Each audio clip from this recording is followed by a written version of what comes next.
Let's talk about the worst food for the heart, okay? Now, this is even worse than sugar, but sugar's still bad for the heart, believe me. Now, some of you are probably thinking it's definitely the omega-6 fatty acids, right? Like the soy oil, the corn oil, those oils. And you're absolutely right. That would be even, comparable to sugar, if not worse.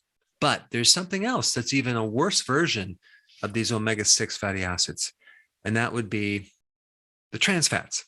Now, you're probably saying to yourself, well, I thought they banned them, didn't they? You don't see trans fats anymore in the food supply. But the FDA in 2015 no longer classifies them as generally recognized as safe, okay? Because they cause some slight minor complications. And it's taken years and years and years and years to recognize the fact that these trans fats are really, really bad for the arteries. It majorly increases the risk for heart attack, stroke, type 2 diabetes, insulin resistance, cancer. It increases LDL and decreases your HDL. It creates inflammatory problems. It's been linked to autoimmune diseases, infertility, and even tendon and bone degeneration.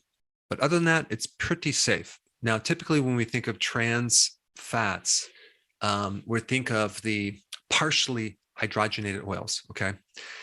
So let me just kind of explain simply of how they make these. You start off with an unsaturated fat most of the time, like soy oil or corn oil, and then you heat this thing under high heats over a period of time.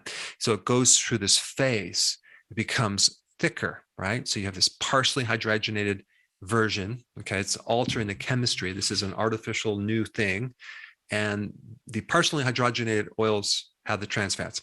And then if you leave it in longer, it becomes fully hydrogenated. And apparently at that stage, you don't see the trans fats. Now, that does not mean it's healthier. It creates a lot of other problems. I'm like, how can you go through this process and have it being really bad? And all of a sudden, if you leave it longer, it'll become healthier. So when you read any label and you see partially hydrogenated or hydrogenated, you need to avoid it. But you're making this kind of liquid into a solid, and they use this in pie crust and popcorn and cookies and crackers and croutons. I mean, it's all over. And so industry has adapted to this, and they're definitely lowering the amount of trans fats, which is good, but it comes with a package, which we'll talk about. But you should know that every increase of trans fats by 2% in your diet, you dramatically increase the risk of getting a heart attack or actually dying of a heart attack by like 20 to 35%. So it's really, really bad for your heart because it becomes part of your cells. It's no longer fluid. Your arteries become rigid and hardened. I mean, you're introducing this very unnatural substance into the body. And at one time they said these hydrogenated foods were to replace the saturated fats that were really, really bad. Like they were healthier than saturated fats. The only reason they did this is to increase shelf life. Now you can take this unsaturated oil and you don't have to keep it in the refrigerator anymore, right? It's completely changed and it just lasts for a long period of time. Now, the interesting thing about this FDA claim is it doesn't include animal feeds, right? Like animal food, even pet food, or the chicken feed, the poultry feed, or feed for other animals. So you could be getting these trans fats indirectly by eating animals who have been fed these trans fats. They don't even know they're getting it. It's not even labeled as hydrogenated oils. And this is the problem. You don't really always know what you're getting. And so when you see something that says encapsulated citric acid, okay, and you'd probably see this in 99% of all the beef sticks, some of the sausages out there. And what that is a combination of citric acid and hydrogenated vegetable oils, which include trans fats. And I will say this, I like to consume some of these beef sticks. And one that I found that's pretty good that does not contain these trans fats, this encapsulated citric acid, is the Rome sticks. And just to remind people, I'm not affiliated with this company. I get no kickbacks or anything. I just recommend good products when I find them. And I will put a link down below. The other thing is that if you go to any fast food restaurant or, even a regular restaurant, chances are you're going to be getting some of these trans fats and they can accumulate in your body. But there's something else I want to talk about. It's a loophole that industry uses. because of the creation of a definition of zero trans fats. You're allowed to have 0.5, a half of a gram, 500 milligrams of trans fats in one serving size to be able to claim that it has zero trans fats. So when you buy these products that say zero trans fats, it doesn't really mean zero trans fats. And this is just so logical. And let's look at this for a second, right? You have Ruffles potato chips, right? Very delicious. One serving size is basically 2 tablespoons of these potato chips. So Ruffles potato chips claims to have zero trans fats, right? And if you're like me, there's no way you can just consume 2 tablespoons, which is 1 serving of Ruffles potato chips. More likely you're going to consume the whole bag. And that's what I would do. So if you're eating the whole bag, you're going to be consuming a lot of trans fats, despite it saying zero trans fats on the label. Now, Weston Price Foundation worked with, I think it was the University of Illinois, to do some testing on some foods in the grocery store to measure how much trans fats are really in these foods. And so with Ruffles potato chips, they found per serving size, there were 3.7 milligrams of trans fats per gram of all the different fats. But that's just for 1 serving size, right? If we multiply that by the number of serving size, that really adds up. Ritz crackers on the label, trans fats are 0. The serving size is 16 grams. And Weston Price found when they did the testing, 51.9 milligrams. Now with the Hostess donuts, which I'm sure you've eaten before, which have 0 trans fats, a serving size of 57, they had 20.9 milligrams per serving size. I mean, I don't know about you, but can you just eat that one little donut? I can't. I have to eat multiple donuts. And then we have like Crisco shortening.